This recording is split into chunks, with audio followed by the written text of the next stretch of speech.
उत्तर प्रदेश की 9 विधानसभा सीटों पर होने वाले उपचुनाव के लिए बीजेपी ने आखिरकार अपने पत्ते खोल ही दिए।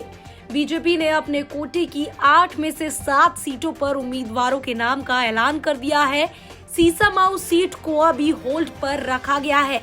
बीजेपी ने जिस तरह से उम्मीदवार उतारे हैं, उसमें दलित और पिछड़ों पर सबसे ज्यादा दांव खेला गया है।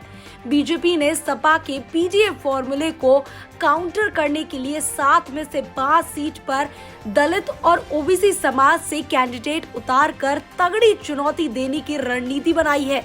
बीजेपी ने उपचुनाव के लिए जिन 7 सीटों पर उम्मीदवार घोषित किए हैं, उसमें गाजियाबाद सदर से संजीव शर्मा, खैर सीट से सुरेंद्र दिलेर, कुंदर की सीट से रामवीर सिंह, मंजुआ सीट से सुजुस्मिता मौर्य, फूलपुर से दीपक पटेल, कटेरी सीट से धर्मराज निषाद और करहल से अनुजेश प्रताप यादव को प्रत्याशी बनाया है।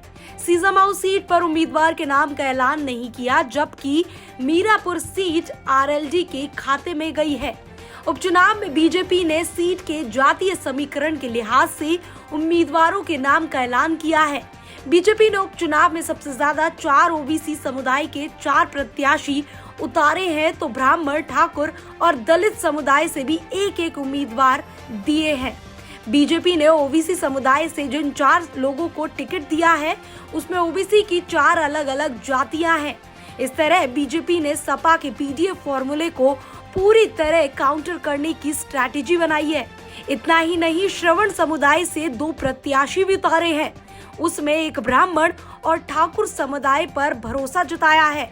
बीजेपी ने उपचुनाव में अपने कोर वोट बैंक को सादे रखते हुए ओबीसी को साधने की स्ट्रैटेजी बनाई है। अब देखना यह होगा कि बीजेपी का यह दांव समाजवादी पार्टी और अखिलेश यादव पर कितना भारी पड़ता है। क्या अखिलेश यादव को सीएम योगी की स्ट्रैटेजी उत्तर प्रदेश के उपचुनाव में मात दे पाएगी या नहीं? Bureau report, TV7 Bharat.